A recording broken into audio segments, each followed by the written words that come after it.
ಶ್ರೀಗುರುಭ್ಯೋ ನಮಃ ಹರಿ ಓಂ.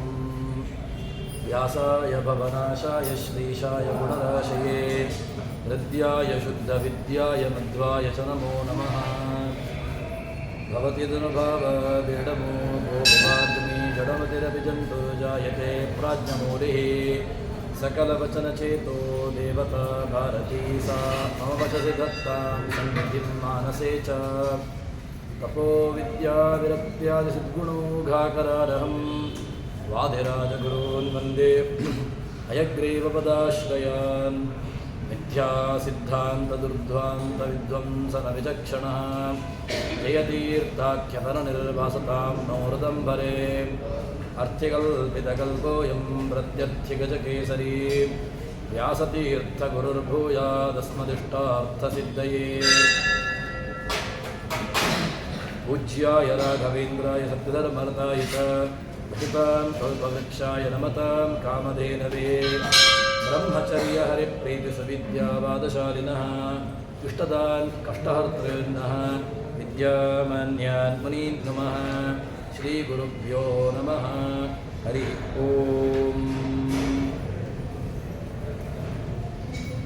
ಹೀಗೆ ಭಗವಂತನ ಅಪರಾಧ ಯಾವ ರೀತಿಯಾಗಿ ಭಕ್ತರು ಮಾಡುವಂತಹ ಅಪರಾಧಗಳನ್ನು ಭಗವಂತ ಗಣನೆಗೆ ತೆಗೆದುಕೊಳ್ಳದೆ ತಾನು ತನ್ನವರು ಅಂತ ಯಾರಿದ್ದಾರೆ ಅಂಥವರನ್ನು ಭಗವಂತ ಯಾವ ರೀತಿಯಾಗಿ ಉದ್ಧಾರ ಮಾಡ್ತಾನೆ ಎಂಬುದಕ್ಕೆ ಒಂದಷ್ಟು ದೃಷ್ಟಾಂತಗಳನ್ನು ಕೊಟ್ಟು ಭಾಗವತದ ಮಾತನ್ನು ಉದ್ಧಾರ ಮಾಡ್ತಾರೆ, ಹೇಳ್ತಾರೆ.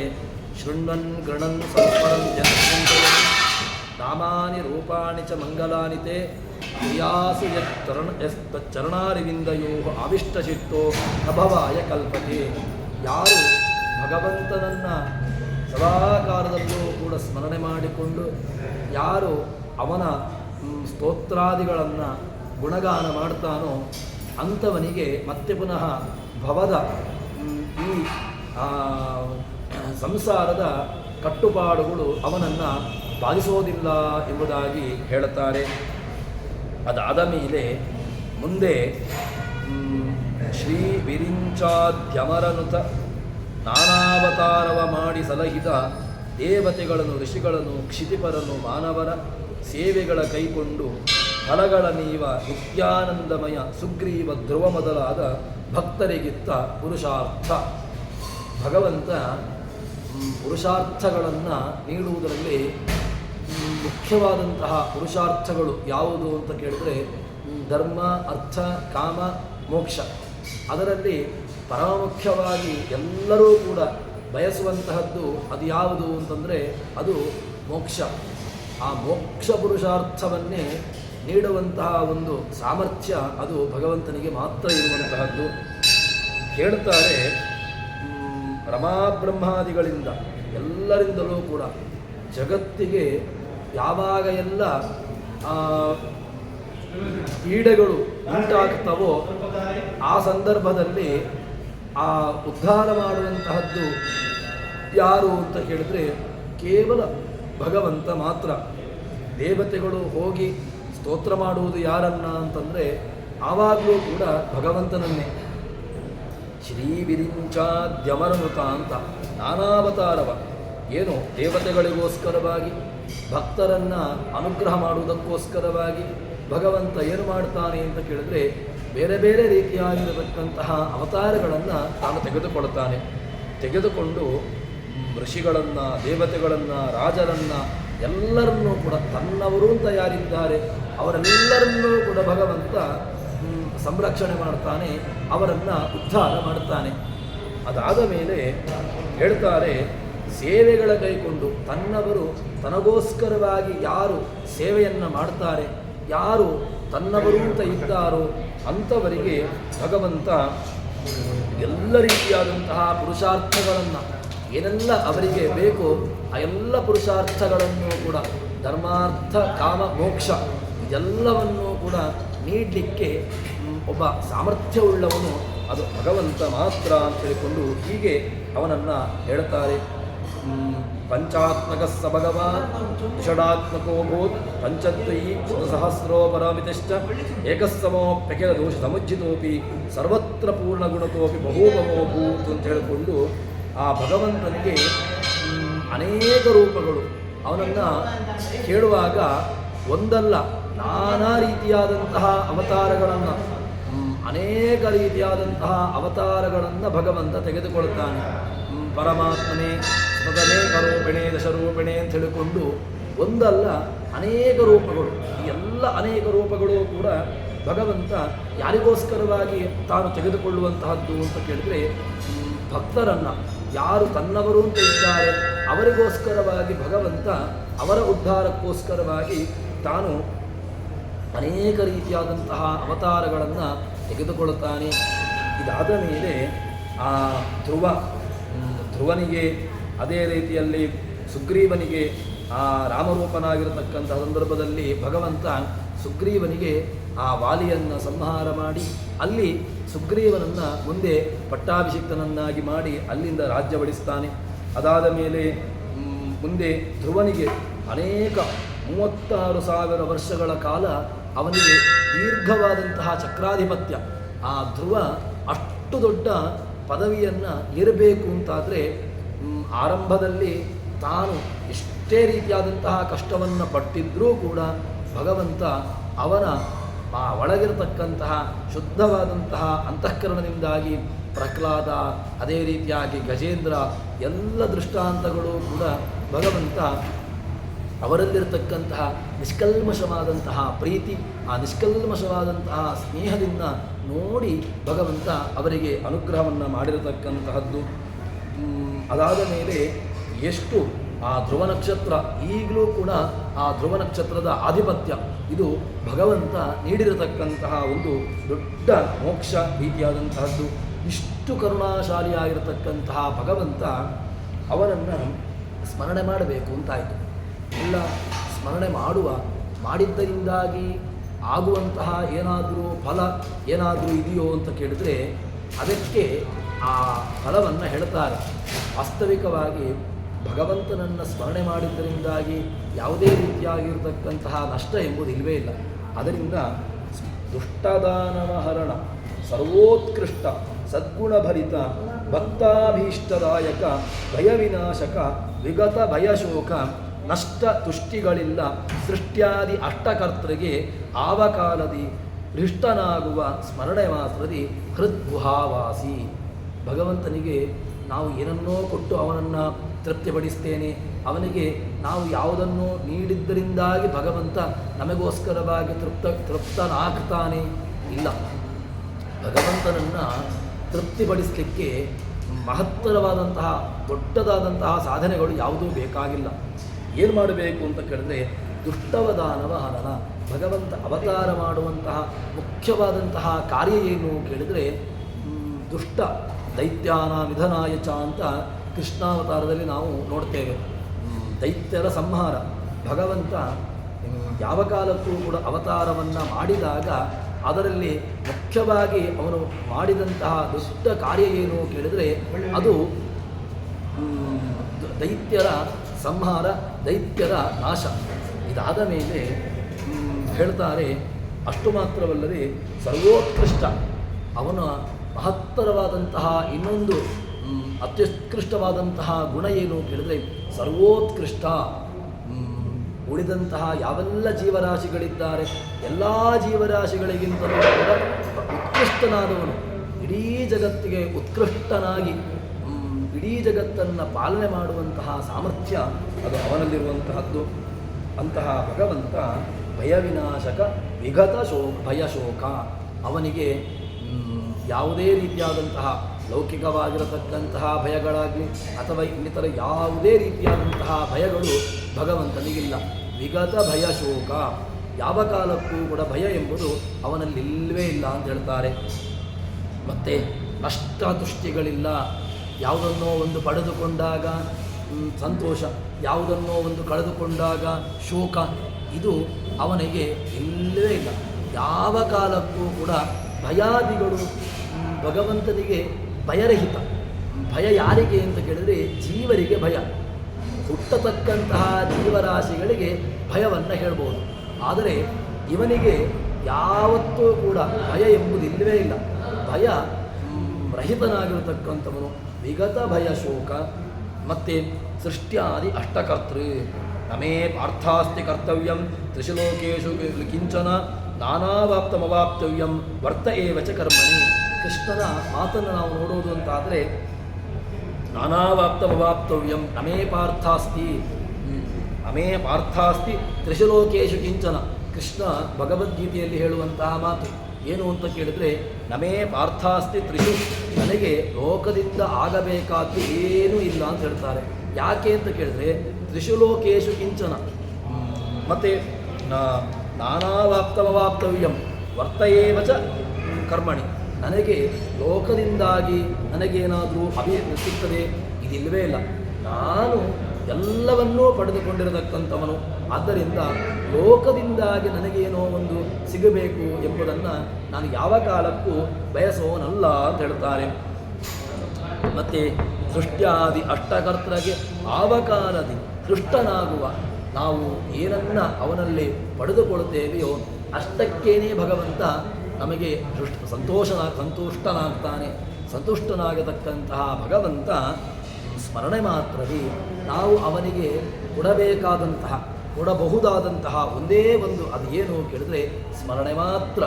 ಆ ಸದಾಕಾಲದಲ್ಲೂ ಕೂಡ ನಾವು ಯಾವಾಗೆಲ್ಲ ಅವನಲ್ಲಿ ಅವನಿಗೋಸ್ಕರವಾಗಿ ನಾವು ಭಗವಂತನಿಗೆ ಎಷ್ಟು ನಾವು ಉಪಕಾರವನ್ನು ನಮಗೆ ಪಡೆದುಕೊಳ್ತೇವೆ ಅಂತ ಕೇಳಿದರೆ ಸದಾಕಾಲದಲ್ಲೂ ಕೂಡ ಎಲ್ಲ ಒಂದೊಂದು ಕ್ಷಣಕಾಲದಲ್ಲಿಯೂ ಕೂಡ ಭಗವಂತನ ಚಿಂತನೆಯಲ್ಲಿ ಭಗವಂತನ ಸ್ಮರಣೆಯಲ್ಲಿ ನಾವು ಬದುಕಬೇಕು. ಯಾಕೆ ಅಂತ ಕೇಳಿದರೆ ಅವನನ್ನು ಮರೆತು ನಾವು ಬದುಕಿದೆವು ಅಂತಾದರೆ ನಮ್ಮಷ್ಟು ಮೂರ್ಖರು ಇನ್ನೊಬ್ಬರಿಲ್ಲ ಅಂತ ಹೇಳ್ತಾರೆ. ಯಾಕೆ ಅಂತ ಕೇಳಿದರೆ ಎಲ್ಲವನ್ನೂ ಕೂಡ ಒಬ್ಬನಿಂದ ಪಡೆದುಕೊಂಡಿರ್ತೇವೆ. ನಾವು ಜಗತ್ತಿನಲ್ಲಿ ಒಬ್ಬನಿಂದ ಏನನ್ನೋ ಪಡೆದುಕೊಳ್ತೇವೆ, ಏನನ್ನೋ ಒಂದನ್ನು ನಾವು ಸ್ವೀಕಾರ ಮಾಡ್ತೇವೆ. ಭಗವಂತನಿಂದ ನಾವು ಪಡೆಯದೇ ಇರತಕ್ಕಂತಹದ್ದು ಏನಿದೆ ಎಲ್ಲವನ್ನೂ ಕೂಡ ಒಂದೊಂದು ಕೂಡ ಅವನಿಂದ ಪಡೆದಿರತಕ್ಕಂತಹದ್ದು ಅವನದ್ದು. ಅಂತಹ ಭಗವಂತನಿಂದ ನಾವು ಕೊಡಬಹುದಾದದ್ದು ಏನು ಕೇಳಿದ್ರೆ ಧೃಷ್ಟನಾಗುವ ಸ್ಮರಣೆ ಮಾತ್ರವೇ. ನಾವು ಭಗವಂತನಿಗೆ ಕೊಡಬಹುದಾದದ್ದು ಕೇವಲ ಅವನ ಸ್ಮರಣೆ, ಅವನ ಚಿಂತನೆ. ಅದರಿಂದಾಗಿ ಭಗವಂತ ಏನಾಗ್ತಾನೆ ಕೇಳಿದರೆ ಸಂತುಷ್ಟನಾಗ್ತಾನೆ. ಹೃಷ್ಟ ಮಾತ್ರದಿ ಸ್ಮರಣೆ ಮಾತ್ರದಿ ಹೃದ್ಗುಹಾವಾಸಿ. ಭಗವಂತನನ್ನು ಹುಡುಕಲಿಕ್ಕೆ ನಾವು ಹೋಗ್ತೇವೆ. ಎಲ್ಲಿ ಹುಡುಕೊಂಡು ಹೋಗ್ತೇವೆ ಅಂತ ಕೇಳಿದರೆ ಸಿಕ್ಕಲ್ಲಿ ಹುಡುಕೊಂಡು ಹೋಗ್ತೇವೆ. ಎಲ್ಲಿದ್ದಾನೆ ಕೇಳಿದರೆ ಸಕಲ ಹೃದಯದಲ್ಲಿ ಹೃದ್ಗಹಾವಾಸಿಯಾಗಿರತಕ್ಕಂಥವನು. ಅವನನ್ನು ಹುಡುಕಲಿಕ್ಕೋಸ್ಕರವಾಗಿ ಇಡೀ ಜಗತ್ತನ್ನು ನಾವು ತಿರುಗಾಡ್ತೇವೆ. ಆದರೆ ಭಗವಂತ ಎಲ್ಲಿ ಇದ್ದಾನೆ, ಎಲ್ಲಿ ಎಲೆ ನಿಂತಿದ್ದಾನೆ ಕೇಳಿದರೆ ನಮ್ಮ ಹೃದಯ ಕಮಲದಲ್ಲಿ ಸಕಲ ಜೀವರಾಶಿಗಳ ಹೃದಯ ಕಮಲದಲ್ಲಿ ತಾನು ಇದ್ದುಕೊಂಡು ಒಂದೊಂದು ಕ್ಷಣದಲ್ಲಿಯೂ ಕೂಡ ಉಪಕಾರವನ್ನು ಮಾಡ್ತಾ ಎಲ್ಲ ಜೀವರಾಶಿಗಳಲ್ಲಿಯೂ ಕೂಡ ಶ್ವಾಸೋಚ್ಛ್ವಾಸವನ್ನು ಮಾಡಿಸ್ತಾ ಎಲ್ಲರ ಕರ್ಮಗಳನ್ನು ಮಾಡಿಸ್ತಾ ತನಗೆ ಅದನ್ನು ಪ್ರಾಣದೇವರ ಮೂಲಕವಾಗಿ ಭಗವಂತನಿಗೆ ಅರ್ಪಣೆ ಮಾಡಿಸ್ತಾ ಇದ್ದಾನೆ ಅಂತಾದರೆ ಅವನನ್ನು ನಾವು ಎಷ್ಟು ಸ್ಮರಣೆ ಮಾಡಿದರೂ ಕೂಡ ಕಡಿಮೆ ಅಂತ ಹೇಳ್ತಾರೆ. ಅದಕ್ಕೋಸ್ಕರವಾಗಿ ನಮಗೆ ಸುಲಭದಲ್ಲಿ ಒಲಿಯುವಂತಹದ್ದು ಬೇರೆಯಾದರೂ ಕೂಡ ನಾವು ಒಂದಷ್ಟು ಕಷ್ಟವನ್ನು ಪಡಬೇಕಾದೀತು. ಯಜ್ಞ ಯಾಗಾದಿಗಳನ್ನು ಅಥವಾ ಇನ್ನಿತರ ಯಾವುದನ್ನೂ ನಾವು ಮಾಡಬೇಕು ಅಂತಾದರೆ ಅದಕ್ಕೆ ಇಂತಿಷ್ಟು ಕರ್ತವ್ಯಗಳನ್ನು ಹೇಳ್ತಾರೆ, ಅದಕ್ಕೆ ಇಂತಿಷ್ಟು ನಿಯಮಗಳನ್ನು ಹೇಳ್ತಾರೆ. ಆದರೆ ಯಾವುದೇ ನಿಯಮಗಳನ್ನು, ಯಾವುದೇ ರೀತಿಯಾದಂತಹ ಕಟ್ಟುಪಾಡುಗಳನ್ನು ಹೇಳದೇ ಇರುವಂತಹ ಒಂದೇ ಒಂದು ವಿಚಾರ ಯಾವುದು ಅಂತ ಕೇಳಿದರೆ ಅದು ಕೇವಲ ಭಗವಂತನ ನಾಮಸ್ಮರಣೆ. ಇದಕ್ಕೆ ಯಾವ ಕಟ್ಟುಪಾಡುಗಳು ಇಲ್ಲ, ಯಾವುದೇ ರೀತಿಯಾದಂತಹ ನಿಯಮಗಳು ಇಲ್ಲ. ನಿನಗೆ ಯಾವಾಗ ಎಲ್ಲ ದೇವರನ್ನು ಸ್ಮರಣೆ ಮಾಡಬೇಕು, ದೇವರನ್ನು ಚಿಂತನೆ ಮಾಡಬೇಕು ಎಂಬುದಾಗಿ ನನಗೆ ಮನಸ್ಸು ಬರ್ತದೋ ಆ ಎಲ್ಲ ಕಾಲದಲ್ಲಿಯೂ ಕೂಡ ನೀನು ಮಾಡಲೇಬೇಕಾಗಿರತಕ್ಕಂತಹದ್ದು ಅದು ಭಗವಂತನ ಚಿಂತನೆ. ಆದ್ದರಿಂದ ಭಗವಂತನನ್ನು ನಾವು ಈ ಥರನಾಗಿ ಅವನನ್ನು ಚಿಂತನೆ ಮಾಡಬೇಕು. ಚಿಂತನೆ ಮಾಡುವ ಮೂಲಕವಾಗಿ ನಾವು ಭಗವಂತನ ಚಿಂತನೆಯಲ್ಲಿ ಇರುವವರು ಅಂತ ಅನಿಸಿಕೊಳ್ಳಬೇಕು ಎಂಬುದಾಗಿ ಹೇಳ್ತಾರೆ. ಅದಾದ ಮೇಲೆ ಇಲ್ಲ ರೀ, ನಮಗೆ ಭಗವಂತ ಏನೂ ಕೂಡ ಕೊಟ್ಟಲಿಲ್ಲ, ನಮಗೆ ಕೊಟ್ಟಿದ್ದಾನೆ, ಕೊಟ್ಟದ್ದನ್ನು ಚಿಂತನೆ ಮಾಡುವಂತಹದ್ದನ್ನು ನಾವು ಮರೆತು ಬಿಟ್ಟಿದ್ದೇವೆ. ನಾವು ಸದಾ ನಮಗೇನೆ ನಾವು ನೋಡಿಕೊಳ್ಳಬಹುದು, ನಮಗೆ ಏನನ್ನು ನೀಡಿ ನಮ್ಮನ್ನು ಎಷ್ಟು ಉದ್ಧಾರ ಮಾಡಿದ್ದಾನೆ, ಭಗವಂತನ ಕಾರುಣ್ಯ ಅದು ಎಷ್ಟು ಮಹತ್ತರವಾದದ್ದು ಎಂಬುದನ್ನು ನಾವೇ ಅವಲೋಕನ ಮಾಡಿದಾಗ ನಮಗೆ ಅರ್ಥವಾಗ್ತದೆ. ಆದರೆ ದೇವರಿಗೆ ಅತ್ಯಂತ ಸುಲಭವಾಗಿ ನಾವು ನೋಡುವಂತಹದ್ದು ಏನು ಕೇಳಿದ್ರೆ, ಅತ್ಯಂತ ಎತ್ತರದಲ್ಲಿರತಕ್ಕಂತಹದ್ದನ್ನು ನೋಡ್ಬೋದು. ಯಾರು ಅಂತ ಕೇಳಿದ್ರೆ, ಬ್ರಹ್ಮರುದ್ರಾದಿಗಳಿಗೆ ಭಗವಂತ ಅನುಗ್ರಹ ಮಾಡಿರುವಂತಹ ರೀತಿ, ಎಷ್ಟು ಅನುಗ್ರಹವನ್ನು ಭಗವಂತ ಮಾಡಿದ್ದಾನೆ ಎಂಬುದನ್ನು ಹೇಳ್ತಾರೆ. ಪ್ರಳಯೋದಕದಿ ತಾವರೆಗಂಧ ಅಂಜಿಸಿ ಕಾಯ್ದ ತಲೆಯಲ್ಲಿ ಬಾಂದೊರೆಯ ಪತ್ತವಗುರಿದು ಪರ್ಯಂಕ ಪದವನಿತ್ತ. ಭಗವಂತ ಅನುಗ್ರಹ ಮಾಡಿದ್ದನ್ನು ಹೇಳ್ತಾರೆ. ಎಷ್ಟು ಅನುಗ್ರಹ ಮಾಡಿದ್ದಾನೆ, ಭಗವಂತನ ಕರುಣೆ ಅದು ಎಷ್ಟು ಅಗಾಧವಾದದ್ದು ಅಂತ ಕೇಳಿದ್ರೆ, ಅದನ್ನು ಒಂದು ಸಣ್ಣ ವಿಚಾರದಲ್ಲಿ ನಮಗೆ ಹೇಳ್ತಾರೆ. ಏನು ಅಂತ ಕೇಳಿದ್ರೆ, ಪ್ರಳಯ ಜಲ, ಇಡೀ ಜಗತ್ತು ಯಾವುದೂ ಇಲ್ಲ, ಇಡೀ ಜಗತ್ತು ಪ್ರಳಯ ಜಲದಲ್ಲಿ ಮುಳುಗಿ ಹೋಗಿದೆ. ಆ ಮುಳುಗಿರತಕ್ಕಂಥ ಸಂದರ್ಭದಲ್ಲಿ ಒಬ್ಬನಿದ್ದ. ಯಾರಿದ್ದದ್ದು ಕೇಳಿದ್ರೆ, ಅಲ್ಲಿ ಕಮಲ ಸಂಭವನಾಗಿರತಕ್ಕಂತಹ ಬ್ರಹ್ಮ. ಆ ಬ್ರಹ್ಮದೇವರು ಭಗವಂತನ ಹೊಕ್ಕುಳಿದ ಮೂಲಕವಾಗಿ ಹೊರಗೆ ಬರ್ತಾರೆ. ಅಲ್ಲಿ ಬಂದು ಅಲ್ಲಿ ಏನು ಮಾಡಿದ ಕೇಳಿದ್ರೆ, ಬ್ರಹ್ಮನಿಗೆ ಆರಂಭದಲ್ಲಿ ಭಯ ಆಯಿತು.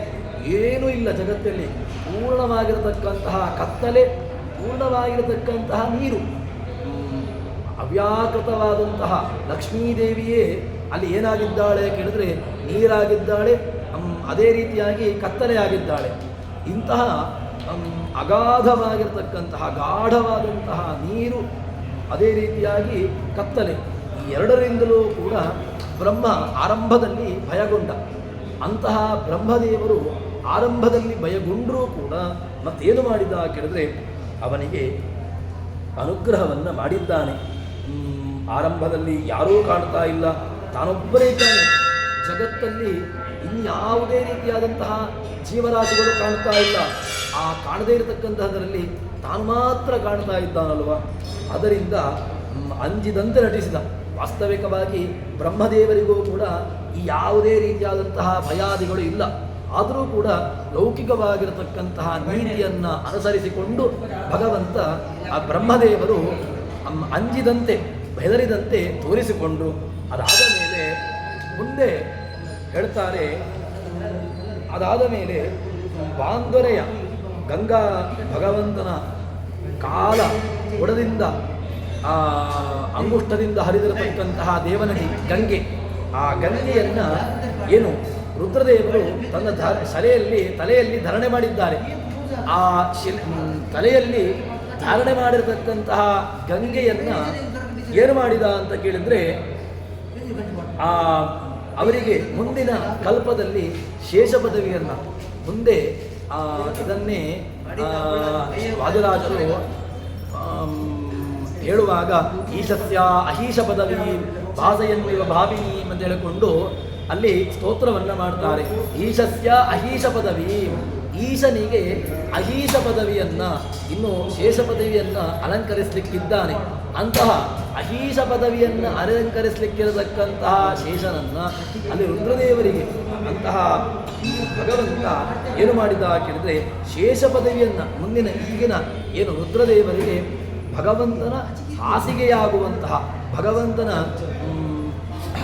ಶಯನವಾಗುವಂತಹ ಒಂದಷ್ಟು ವ್ಯವಸ್ಥೆಯನ್ನು ಭಗವಂತ ಕೊಟ್ಟಿದ್ದಾನೆ. ಆದ್ದರಿಂದ ಶೇಷ ಪದವಿಯನ್ನು ಭಗವಂತ ಅನುಗ್ರಹ ಮಾಡಿದ. ಅದಾದ ಮೇಲೆ ಬೃಂದಾರಕ ಸದ್ಬೃಂದ, ಆ ದೇವತೆಗಳಿಗೆ ಭಗವಂತ ಇಡೀ ಅವರಿಗೆ ಅಮೃತವನ್ನು, ಭಗವಂತನ ಕಾರುಣ್ಯ ಆ ಅಮೃತಮಥನ ಆಗಿದೆ. ಅಮೃತಮಥನವಾದಾಗ ಅಲ್ಲಿ ದೇವತೆಗಳಿಗೂ ದೈತ್ಯರಿಗೂ ಯಾರಿಗೆ ಈ ಅಮೃತ ಅಂತ ಇದ್ದಾಗ ಅದರಲ್ಲಿ ಅಮೃತವನ್ನು ದೇವತೆಗಳಿಗೆ ನೀಡಿ ದೇವತೆಗಳನ್ನು ಉದ್ಧಾರ ಮಾಡಿರತಕ್ಕಂತಹ ದೇವತೆಗಳನ್ನು ಕರುಣಿಸಿರತಕ್ಕಂತಹ ದೇವತೆಗಳನ್ನು ಉದ್ಧಾರ ಮಾಡಿರುವಂತಹ ಕಾರುಣ್ಯ ಭಗವಂತನಿಗಿದೆ. ಆದ್ದರಿಂದ ಎಲ್ಲವೂ ಕೂಡ ಭಗವಂತನಿಗೆ ಈ ಒಂದೊಂದು ವಿಚಾರಗಳು ಕೂಡ ಭಗವತ್ಪ್ರೀತಯೇ ನಿತ್ಯಂ ಬ್ರಹ್ಮಣೋ ಯೇ ಭಯಾದಯ ನವರ್ಥಾದಸ್ಯ ಭಾವ ಕಶ್ಚಿತ್ ಚೇತಿ ಘ್ನಾರ್ಧಕ ಅಜ್ಞಾನಂ ಚತುರ್ವಾರಂ ದ್ವಿವಾರಂ ಭಯಮೇವ ಚ ಅಂತ ಹೇಳಿಕೊಂಡು ಬ್ರಹ್ಮದೇವರೂ ಕೂಡ ಯಾವುದೇ ರೀತಿಯಾದಂತಹ ಭಯಾದಿಗಳು ವಾಸ್ತವಿಕವಾಗಿ ಇಲ್ಲದಿದ್ದರೂ ಕೂಡ ತಾವು ಮಾತ್ರ ಇರುವುದನ್ನು ನೋಡಿ ಒಂದು ಸಲ ತಾವು ಮಾತ್ರ ಇದ್ದೇನೆ, ಆದ್ದರಿಂದ ಭಯಗೊಂಡವರಂತೆ ನಟನೆಯನ್ನು ಮಾಡಿ ಅಲ್ಲಿ ಭಗವಂತ ಅಂತಹ ದೇವತೆಗಳನ್ನು ಕೂಡ ಆ ಬ್ರಹ್ಮಾದಿಗಳನ್ನು ಕೂಡ ಉದ್ಧಾರ ಮಾಡಿರತಕ್ಕಂತಹದ್ದು. ಹೀಗೆ ಆ ಭಗವಂತನ ಕಾರುಣ್ಯ ಭಗವಂತನ ವಿಚಾರಗಳನ್ನು ಒಂದೊಂದಾಗಿ ನಮಗೆ ಬೇರೆ ಬೇರೆ ರೀತಿಯಾಗಿ ಅದನ್ನು ತಿಳಿಸಿಕೊಡ್ತಾರೆ. ಅದಾದ ಮೇಲೆ ಭಗವಂತ ಇಷ್ಟೆಲ್ಲ ಕಾರುಣ್ಯ ಇಷ್ಟೆಲ್ಲ ಮಾಡ್ತಾನೆ. ಆ ಭಗವಂತನ ಎಲ್ಲಿ ಇರ್ತಾನೆ ಅಂತ ಕೇಳಿದರೆ ಅದಕ್ಕೆ ಎಲ್ಲರಲ್ಲಿಯೂ ಕೂಡ ಭೋಜ್ಯ ಭೋಕ್ತೃಶಕ್ತಿ ಪ್ರದಾತಾರು ಭೋಕ್ತಾರೌ ಚ ವಿಶೇಷತಃ ಅಂತ ಹೇಳಿಕೊಂಡು ಭೋಜ್ಯ ಎಲ್ಲರಲ್ಲಿಯೂ ಕೂಡ ಭೋಕ್ತೃವಿನಲ್ಲಿ ಭೋಜ್ಯ ವಸ್ತುಗಳಲ್ಲಿ ಮತ್ತು ಭುಂಜಿಸುವವನಲ್ಲಿ ಇವರೆಲ್ಲರಲ್ಲಿಯೂ ಕೂಡ ತಾನೇ ಇದ್ದುಕೊಂಡು, ಯಾಕೆ ಅಂತ ಕೇಳಿದ್ರೆ ಸತ್ಯಸಂಕಲ್ಪಾನುಸಾರ ಪ್ರವರ್ತಿಸುವ ಪ್ರಭು ಭಗವಂತ ಏನು ಮಾಡ್ತಾನೆ ಅಂತ ಕೇಳಿದ್ರೆ ತಾನು ಆ ಭೋಕ್ತೃ ಆಗ್ತಾನೆ, ಭೋಜ್ಯನೂ ಆಗ್ತಾನೆ, ಭೋಗ್ಯನೂ ಆಗ್ತಾನೆ. ಇಷ್ಟೆಲ್ಲ ಇದ್ದುಕೊಂಡು ಆ ಭೋಗ್ಯ ಭೋಗಿಸುವಂತಹ ಪದಾರ್ಥಗಳಲ್ಲಿ ಎಲ್ಲ ಪದಾರ್ಥಗಳಲ್ಲಿಯೂ ಕೂಡ ತಾನಿದ್ದುಕೊಂಡು ಮತ್ತೆ ಅಷ್ಟು ಮಾತ್ರವಲ್ಲದೆ ತತ್ತದಾಹ್ವಯನಾಗಿ ತಾನು ಏನು ಮಾಡ್ತಾನೆ ಕೇಳಿದ್ರೆ ಅದರಿಂದ ಆ ತತ್ತ ಪ್ರವರ್ತಕನಾಗಿ ಆಯಾಯ ಹೆಸರಿಂದ ಅದನ್ನು ಕರೆಯಲ್ಪಡುವವನು. ಯಾಕೆ ಅಂತ ಕೇಳಿದ್ರೆ ಎಲ್ಲವೂ ಕೂಡ ಕರೆಯಬೇಕು ಅಂತಾದರೆ ಅದರಲ್ಲಿ ತತ್ರತ್ವ ತದೇವಾನುಪ್ರಾವಿಶತು ಎಂಬಂತಹ ಉಕ್ತಿಯಂತೆ ಅದನ್ನು ಸೃಷ್ಟಿ ಮಾಡುವುದು ಮಾತ್ರವಲ್ಲದೆ ಅದರಲ್ಲಿ ತಾನೇ ಪ್ರವೇಶವನ್ನು ಮಾಡಿ ಅದರಲ್ಲಿ ತನಗೆ ಎಲ್ಲ ರೀತಿಯಾದಂತಹ ಕ್ರಿಯೆಗಳನ್ನು ಅದಕ್ಕೆ ಬೇಕಾಗಿರತಕ್ಕಂತಹದ್ದೆಲ್ಲವನ್ನೂ ಕೂಡ ನೀಡಿ ತಾನು ಅದನ್ನು ಉದ್ಧಾರ ಮಾಡುವಂತಹದ್ದು. ಹೀಗೆ ಆ ತತ್ವಾಭಿಮಾನ ದೇವತೆಗಳನ್ನು ತೃಪ್ತಿಪಡಿಸ್ತಾನೆ. ಇದು ಭಗವಂತನ ಕಾರುಣ್ಯ. ಇಷ್ಟು ಕರುಣಾಶಾಲಿಯಾಗಿರತಕ್ಕಂತಹ ಭಗವಂತ ಆ ಅಸಮೀಚೀನ ಫಲವನೀವ ಅಸುರರ್ಗೆ ಮತ್ತೆ ಏನು ಮಾಡ್ತಾನೆ ಕೇಳಿದ್ರೆ ಯಾರು ದೇವತೆಗಳಲ್ಲ, ಯಾರು ಆಸುರೀ ಶಕ್ತಿಗಳಿದ್ದಾರೆ, ಯಾರು ದೈತ್ಯರಿದ್ದಾರೆ ಅಂಥವರಿಗೆ ಏನು ಮಾಡ್ತಾನೆ ಕೇಳಿದ್ರೆ ಅವರ ಯೋಗ್ಯತಾನುಸಾರವಾಗಿ ಭಗವಂತ ಫಲವನ್ನು ನೀಡುವಂತಹದ್ದು. ಯಾಕೆ ಅಂತ ಕೇಳಿದ್ರೆ ಆ ಫಲ ಕೊಡುವಂತಹ ಫಲದ ಮುಖ್ಯವಾದಂತಹ ಭೋಕ್ತೃ ಅದು ಕೊಡುವುದನ್ನು ಭಗವಂತನೇ ತಾನು ಅದನ್ನು ತೀರ್ಮಾನ ಮಾಡಿ ಯಾರಿಗೆ ಯಾವ ರೀತಿಯಾದಂತಹ ಫಲಗಳನ್ನು ನೀಡಬೇಕು ಎಲ್ಲ ಫಲಗಳಿಗೂ ಕೂಡ ನೀಡುವುದನ್ನು ತನ್ನ ವ್ಯವಸ್ಥೆಯಲ್ಲಿ ಇಟ್ಟುಕೊಂಡು ಅವರವರಿಗೆ ಆಯಾಯ ಕಾಲಕ್ಕೆ ತತ್ತದ ಫಲಗಳನ್ನು ಭಗವಂತ ನೀಡ್ತಾನೆ ಎಂಬುದಾಗಿ ಹೇಳ್ತಾರೆ. ಹೀಗೆ ಹೇಳಿದ ನಂತರ ಮತ್ತೊಂದು ದೊಡ್ಡದಾದಂತಹ ಇನ್ನೊಂದು ಅಂಶ ಏನು ಅಂತ ಕೇಳಿದ್ರೆ ನಾವು ಏನನ್ನ ಚಿಂತನೆ ಮಾಡ್ತೇವೆಯೋ ನಾವು ಬೇಕಾದಷ್ಟು ರೀತಿಯಾದಂತಹ ಚಿಂತನೆಗಳನ್ನು ನಡೆಸ್ತೇವೆ. ನಮಗೆ ಆ ರೀತಿಯಾಗಿ ಆಗಬೇಕು, ಈ ರೀತಿಯಾಗಿ ಸಿಗಬೇಕು, ಹೀಗೆ ಬೇರೆ ಬೇರೆ ರೀತಿಯಾದಂತಹ ಫಲಗಳನ್ನು ಯೋಚನೆಗಳನ್ನು ನಾವು ಬಯಸಿರ್ತೇವೆ. ಆದರೆ ನಮ್ಮ ತೀರ್ಮಾನಕ್ಕಿಂತ ನಮ್ಮ ಯೋಚನೆಗಿಂತ ವಿರುದ್ಧವಾದಂತಹ ರೀತಿಯಲ್ಲಿ ಫಲಗಳು ಅಥವಾ ನಾವು ಯೋಚನೆ ಮಾಡಿದ್ದಕ್ಕಿಂತ ಭಿನ್ನ ರೀತಿಯಲ್ಲಿ ಆಗುವಂತಹದ್ದು ಇದು ಭಗವಂತನ ಒಂದು ಕಾರುಣ್ಯ. ಆದ್ದರಿಂದ ಭಗವಂತ ಇಷ್ಟು ನಮ್ಮ ವಿಚಾರದಲ್ಲಿ ಕರುಣೆಯನ್ನು ತೋರಿಸ್ತಾನೆ ಎಂಬುದಾಗಿ ಹೇಳ್ತಾರೆ.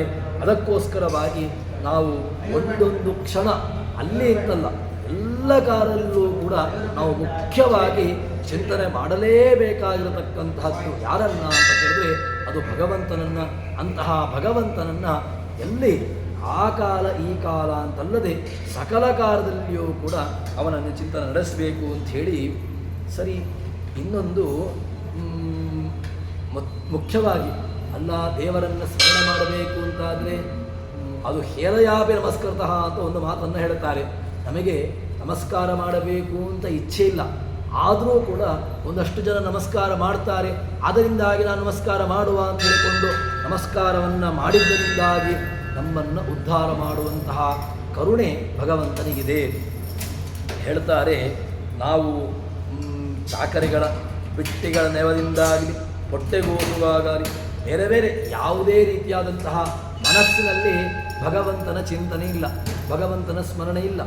ಎಲ್ಲರೂ ಮಾಡ್ತಾರಲ್ವ, ನಾನು ಕೂಡ ಈ ರೀತಿಯಾಗಿ ಚಿಂತನೆಯನ್ನು, ದೇವರಿಗೆ ನಮಸ್ಕಾರವನ್ನು ಅಥವಾ ಪ್ರದಕ್ಷಿಣೆಯನ್ನು ಮಾಡೋಣ ಅಂತ ಹೇಳಿಕೊಂಡು ನಮಸ್ಕಾರವನ್ನು ಮಾಡಿದಾಗ ಫಲ ಉಂಟಾ ಅಂತ ಕೇಳಿದರೆ ಉಂಟು. ಅದನ್ನೇ ಹೇಳ್ತಾರೆ, ಯಾವುದೇ ರೀತಿಯಾಗಿ ಕೆಟ್ಟ ರೋಗ ಪ್ರಯುಕ್ತವಾಗದೆ ಅಣಕದಿಂದೊಮ್ಮೆ ಯಾರೋ ಒಂದಷ್ಟು ಜನ ಅಣಕಿಸ್ತಾರೆ, ಅದರಿಂದಾಗಿ ನಾನು ದೇವರನ್ನು ನಮಸ್ಕರಿಸ್ತೇನೆ, ದೇವರನ್ನು ಚಿಂತನೆ ಮಾಡ್ತೇನೆ ಅಂತ ಹೇಳಿದರೆ ಅಷ್ಟಕ್ಕೂ ಕೂಡ ಭಗವಂತ ನಮ್ಮನ್ನು ಉದ್ಧಾರ ಮಾಡ್ತಾನೆ. ಅಣಕದಿಂದೊಮ್ಮೆ ಭಗವಂತನನ್ನು ಮುಖ್ಯವಾಗಿ ಚಿಂತನೆ ಮಾಡಬೇಕಾದ್ದು ಹೇಗೆ ಅಂತ ಕೇಳಿದರೆ, ಸಲಹೂತ ದೇವರನ್ನು ನಿಷ್ಕಲ್ಮಶವಾಗಿ ಒಳ್ಳೆಯ ರೀತಿಯಲ್ಲಿ ನಾವು ಅವನನ್ನು ಚಿಂತನೆ ಮಾಡಿದಾಗ, ಪ್ರಾರ್ಥನೆ ಮಾಡಿದಾಗ ಭಗವಂತ ನಮ್ಮನ್ನು ಸಲಹುತ್ತಾನೆ ಅಂತ ಹೇಳ್ತಾರೆ. ಅದಕ್ಕೆ ಸಾಂಕೇತ್ಯಂ ಪಾರಿಹಾಸ್ಯಂ ವಾ ಸ್ತೋಭಂ ಹೇಳನಮೇವ ವಾ ವೈಕುಂಠ ನಾಮಗ್ರಹಣಂ ಅಶೇಷ ಅಗಹರಂ ವಿದುಹು.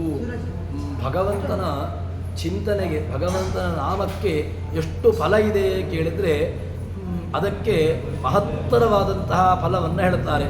ಅದೇನು ಅಂತಂದರೆ ಸಾಂಕೇತ್ಯಂ, ಕೇವಲ ಸಾಂಕೇತಿಕವಾಗಿ ದೇವರನ್ನು ನಾನು ಚಿಂತನೆ ಮಾಡ್ತೇನೆ ಅಥವಾ ನಮಸ್ಕಾರ ಮಾಡ್ತೇನೆ ಇಲ್ಲ, ಅದಕ್ಕೂ ಕೂಡ ಭಗವಂತ ಸಾಂಕೇತ್ಯಂ ಪಾರಿಹಾಸ್ಯಂ ಸ್ತೋಭಂ ಹೇಳಲೇವ. ಕೇವಲ ಯಾರೋ ಒಂದಷ್ಟು ಜನ ನಮಸ್ಕಾರವನ್ನು ಮಾಡ್ತಾರೆ, ಹೇಳನ ಕೇವಲ ಶಠೇನಾಪಿ ಅಂತ ಆ ಒಳಗಿನ ಅಂತಃಕರಣ ಶುದ್ಧಿ ಇಲ್ಲದೆ ಕೇವಲ ಒಂದಷ್ಟು ಜನ ನಮಸ್ಕಾರ ಮಾಡ್ತಾರೆ, ಪ್ರದಕ್ಷಿಣೆ ಬರ್ತಾರೆ ಅಂತ ಹೇಳಿಕೊಂಡು ನಾವು ಕೂಡ ಈ ಎತ್ತು ಗಾಢಕ್ಕೆ ತಿರುಗಿದ ಹಾಗೆ ತಿರುಗುತ್ತಾ ಇದ್ದೇನೆ ಅಂತ ಹೇಳಿದರೆ ಅದಕ್ಕೂ ಕೂಡ ಭಗವಂತ ಉದ್ಧಾರವನ್ನು ಮಾಡ್ತಾನೆ. ಆ ಎತ್ತು ಗಾಢಕ್ಕೆ ತಿರುಗ್ತದೆ, ಅದನ್ನು ಎಣ್ಣೆ ತೆಗೆಯುವವರು ಏನು ಮಾಡ್ತಾರೆ ಅಂತ ಕೇಳಿದರೆ ಎತ್ತನ್ನು ಕಟ್ತಾನೆ, ಮಧ್ಯದಲ್ಲಿ ಅದಕ್ಕೆ ಬೇಕಾಗಿರತಕ್ಕಂತಹ ದ್ರವ್ಯವನ್ನು ಹಾಕ್ತಾನೆ. ಆ ಎತ್ತು ಏನು ಮಾಡ್ತದೆ ಅಂತ ಕೇಳಿದರೆ ಅದು ತಿರುಗಲಿಕ್ಕೆ ಆರಂಭ ಮಾಡ್ತದೆ. ಗಾಣ ತಿರುಗಿದಾಗ ಆ ಗಾಣ ತೆಗೆಯುವವನಿಗೆ, ಎಣ್ಣೆ ತೆಗೆಯುವವನಿಗೆ ಆ ಗಾಣ ತಿರುಗಿದ್ದರಿಂದಾಗಿ ಅವನಿಗೆ ಏನು ಉಪಕಾರ ಆಯಿತು ಅಂತ ಕೇಳಿದರೆ ಅದರಿಂದ ಅವನಿಗೆ ಎಣ್ಣೆ ಎಂಬುದು ಅವನಿಗೆ ಲಭಿಸಿತು, ಎಣ್ಣೆ ಸಿಕ್ಕಿತು. ಅದರಿಂದ ಈ ನಮಗೆ ಒಳಗಿನ ಅಂತಃಕರಣ ಶುದ್ಧಿ ಇಲ್ಲ, ಅಂತಃಕರಣ ಎಂಬುದು ಕೇವಲ ಯಾವುದೋ ಒಂದು ಪರಿಹಾಸಕ್ಕೋಸ್ಕರವಾಗಿ ಯಾವುದೋ ಒಂದು ರೀತಿಯಾದಂತಹ ತಮಾಷೆಯಿಂದ ನಾವು ಸಾಂಕೇತ್ಯಂ ವೈಕುಂಠನಾಮಗ್ರಹಣ ದೇವರನ್ನು ಚಿಂತನೆ ಮಾಡುವುದಾಗಿ ಅಥವಾ ದೇವತಾ ಸ್ಥಾನವನ್ನು ಚಿಂತನೆ ಮಾಡುವ ಮೂಲಕವಾಗಿ ಶ್ವೇತದ್ವೀಪ, ಅನಂತಾಸನ, ವೈಕುಂಠಾದಿಗಳಲ್ಲಿ ಭಗವಂತ ನೆಲೆಸಿದ್ದಾನೆ.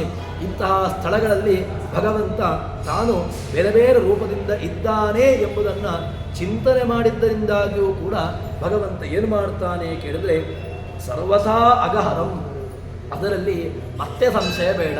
ಮತ್ತೆ ಏನು ಮಾಡ್ತಾನೆ? ಅಗಹರಂ, ನಮ್ಮ ಏನು ಅಘಗಳು, ನಮ್ಮ ಏನು ಪಾಪಗಳಿದೆ ಅದನ್ನು ಭಗವಂತ ದೂರ ಮಾಡುತ್ತಾನೆ. ಆದರೆ ತದ್ಭಕ್ತಿಪೂರ್ವಕಂ, ಮುಖ್ಯವಾಗಿ ಏನು ಬೇಕು ಕೇಳಿದರೆ ಭಕ್ತಿ. ಒಳಗಿನಲ್ಲಿ ಭಕ್ತಿ ಇಲ್ಲದೆ ಕೇವಲ ಈ ಎತ್ತು ಗಾಣಕ್ಕೆ ತಿರುಗಿದಾಗೆ ಬಂದ ಅಂತ ಹೇಳಿದ್ರೆ ಆವಾಗ ಪ್ರಯೋಜನ ಆಗೋದಿಲ್ಲ.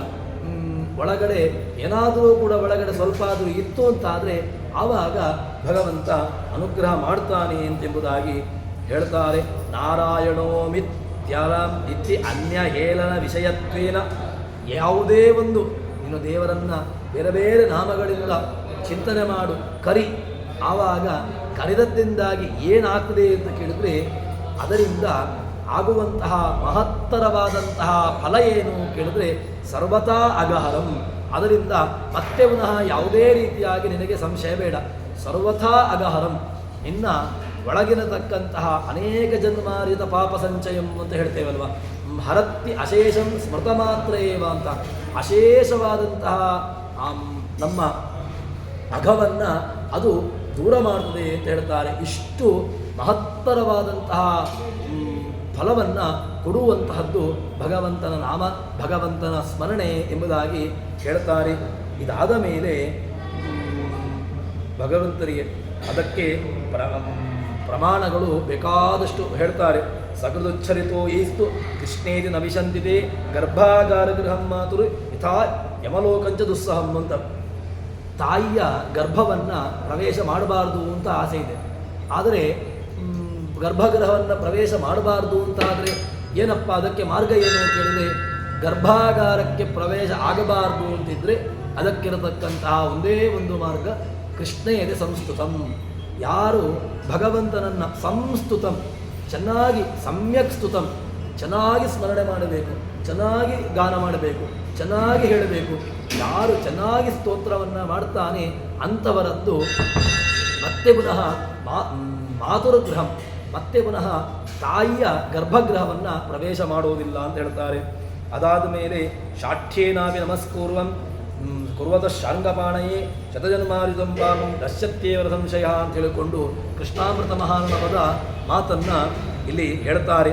ಜನ್ಮ ಕರ್ಮ ಚ ಮೇ ದಿವ್ಯಂ ಏವಂ ಯೋ ವೇತಿ ತತ್ವತಃ ತ್ಯಕ್ತ್ವಾದೇಯಂ ಪುನರ್ಜನ್ಮ ನೈತಿಮಾನೀತಿ ಸೋರ್ಜುನ. ನಮಗೆ ಮತ್ತೆ ಈ ಸಂಸಾರದ ಬಂಧನ, ಸಂಸಾರದ ಕಟ್ಟು ನಮಗೆ ಸಿಗಬಾರದು ಅಂತಾದರೆ ಅದಕ್ಕಿರತಕ್ಕಂತಹ ಒಂದೇ ಒಂದು ಜನ್ಮ ಕರ್ಮ ಚಮೇ ದಿವ್ಯಂ ಏವಂ ಯೋ ವೇತಿ ತತ್ವತಃ, ಯಾರು ಚೆನ್ನಾಗಿ ಸರಿಯಾಗಿ ತಿಳ್ಕೊಳ್ಬೇಕು. ಭಗವಂತನ ಜನ್ಮ, ಭಗವಂತನ ಕರ್ಮ ಅಲ್ಲ ರೀ. ಭಗವಂತನಿಗೆ ಯಾವ ಕರ್ಮ? ಭಗವಂತನಿಗೆ ಕರ್ಮ ಇಲ್ಲ. ಭಗವಂತನ ಕರ್ಮ ಅಂತ ಹೇಳಿದರೆ ಭಗವಂತ ಬೇರೆ ಬೇರೆ ಜೀವರಾಶಿಗಳಲ್ಲಿ ಇದ್ದುಕೊಂಡು ಭಗವಂತ ಮಾಡುವಂತಹ ಅವರವರ ಕರ್ಮ. ಜೀವರಾಶಿಗಳಲ್ಲಿ ಇದ್ದುಕೊಂಡು ಅವರವರ ವ್ಯವಸ್ಥೆಗೆ ಅನುಸಾರವಾಗಿ ಕರ್ಮವನ್ನು ಮಾಡಿಸ್ತಾನೆ. ಈ ಕರ್ಮವನ್ನು ಏನು ಮಾಡಬೇಕು ಅಂತ ಕೇಳಿದರೆ ಏವಂ ಯೋ ವೇತ್ತಿ ತತ್ವತಃ, ತತ್ವತಃ ವೇತ್ತಿ, ಯಾರು ಸರಿಯಾಗಿ ತಿಳ್ಕೊಳ್ಳುತ್ತಾನೆ ತ್ಯಕ್ತ್ವಾದೇಹಂ ಪುನರ್ಜನ್ಮ ನೈತಿ ಮಾನೇತಿ ಸೋರ್ಜುನ, ಅವನಿಗೆ ಮತ್ತೆ ಪುನಃ ಈ ಬಂಧನದ ಕಟ್ಟುಪಾಡುಗಳಿಲ್ಲ. ಹಾಗಿದ್ದರೆ ಈ ಕಟ್ಟುಪಾಡುಗಳಿಂದ ಬಿಡುಗಡೆ ಹೊಂದಬೇಕು, ಕಟ್ಟುಪಾಡುಗಳಿಂದ ತಾನು ಹೊರಕ್ಕೆ ಬರಬೇಕು ಅಂತಾದರೆ ಅದಕ್ಕಿರತಕ್ಕಂತಹ ಒಂದೇ ಒಂದು ಮಾರ್ಗ ಏನು ಕೇಳಿದ್ರೆ ಭಗವಂತನ ಜನ್ಮವನ್ನು, ಭಗವಂತನ ಕರ್ಮವನ್ನು ಸರಿಯಾಗಿ ತಿಳ್ಕೊಳ್ಳೋದು. ಭಗವಂತನ ಜನ್ಮವನ್ನು ಸರಿಯಾಗಿ ತಿಳ್ಕೊಳ್ಳೋದು ಅಂತ ಹೇಳಿದರೆ ನಮ್ಮಂತೇನೆ ಭಗವಂತ ಅಂತ ಹೇಳಿ ತಿಳ್ಕೊಳ್ಳುವಂತಹದ್ದು ಅದು ದೋಷ. ಅದಾದ ಮೇಲೆ ಭಗವಂತನಿಗೆ ಕರ್ಮಗಳು ಅಂತ ಹೇಳಿದರೆ ಭಗವಂತನಿಗೆ ಸತ್ವ, ರಜಸ್ಸು, ತಮಸ್ಸು, ಅದೇ ರೀತಿಯಾಗಿ ಬೇರೆ ಬೇರೆ ಬಂಧನಗಳು ಭಗವಂತನಿಗೆ ಉಂಟು ಅಂತ ತಿಳ್ಕೊಳ್ಳುವುದು ಇದೂ ಕೂಡ ದೋಷ. ಆದ್ದರಿಂದ ಇದ್ಯಾವುದನ್ನೂ ಕೂಡ ತಾನು ತಿಳ್ಕೊಳ್ಳಬಾರ್ದು. ಸರಿಯಾಗಿ ಯಥಾರ್ಥವಾಗಿ ಏನು ಶಾಸ್ತ್ರೀಯವಾಗಿ ಏನು ಹೇಳ್ತಾರೋ ಅದನ್ನು ಸರಿಯಾಗಿರ್ತಕ್ಕಂತಹ ಶಾಸ್ತ್ರೀಯವಾದಂತಹ ಹಿನ್ನೆಲೆಯಲ್ಲಿ, ಶಾಸ್ತ್ರೀಯವಾದಂತಹ ನೆಲೆಗಟ್ಟಿನಲ್ಲಿ ತಾನು ತಿಳ್ಕೊಂಡ ಅಂತ ಹೇಳಿದರೆ ಆವಾಗ ಭಗವಂತ ನೈತಿ ಮಾಮೇತಿ ಸೋರ್ಜುನ, ಮತ್ತೆ ನನ್ನನ್ನು ಅವನು ಹೊಂದೋದಿಲ್ಲ. ಹಾಗಿದ್ದರೆ ಭಗವಂತನನ್ನು ಸೇರಬೇಕು, ಮತ್ತೆ ಪುನಃ ಈ ಬಂಧನದ ಕಡೆಗೆ, ಜಗತ್ತಿನ ಕಡೆಗೆ ಬರಬಾರ್ದು ಅಂತಾದರೆ ಅದಕ್ಕಿರತಕ್ಕಂತಹ ಉಪಾಯ, ಅದಕ್ಕಿರತಕ್ಕಂತಹ ಮಾರ್ಗ ಅದು ದೇವರನ್ನು ಯಥಾರ್ಥವಾಗಿ ಸರಿಯಾಗಿ ತಿಳ್ಕೊಳ್ಳುವಂತಹದ್ದು. ಈ ಯಥಾರ್ಥವಾದಂತಹ ರೀತಿಯಲ್ಲಿ ಯಾರು ತಿಳ್ಕೊಳ್ತಾನೋ ಅಂಥವನಿಗೆ ಮತ್ತೆ ಪುನಃ ಈ ಜಗತ್ತಿನ ಜಂಜಾಟಗಳು, ಮತ್ತೆ ಪುನಃ ತಾಯಿಯ ಗರ್ಭಗೃಹದ ಪ್ರವೇಶ ಎಂಬುದು ಅವನಿಗಿರೋದಿಲ್ಲ ಎಂಬುದನ್ನು ಜಗನ್ನಾಥದಾಸರು ಶಾಸ್ತ್ರೀಯವಾದಂತಹ ಹಿನ್ನೆಲೆಯಲ್ಲಿ ಅದನ್ನು ತೋರಿಸಿಕೊಡ್ತಾರೆ. ಹೀಗೆ ಭಗವಂತನ ಅತ್ಯದ್ಭುತವಾದಂತಹ ವಿಚಾರವನ್ನು ಯಥಾರ್ಥವಾಗಿ ಅರಿತುಕೊಳ್ಳಬೇಕು ಎಂಬಲ್ಲಿ ಹರಿಪ್ರಿಯತಾಂ ಶ್ರೀಕೃಷ್ಣಾರ್ಪಿತಮಸ್ತು.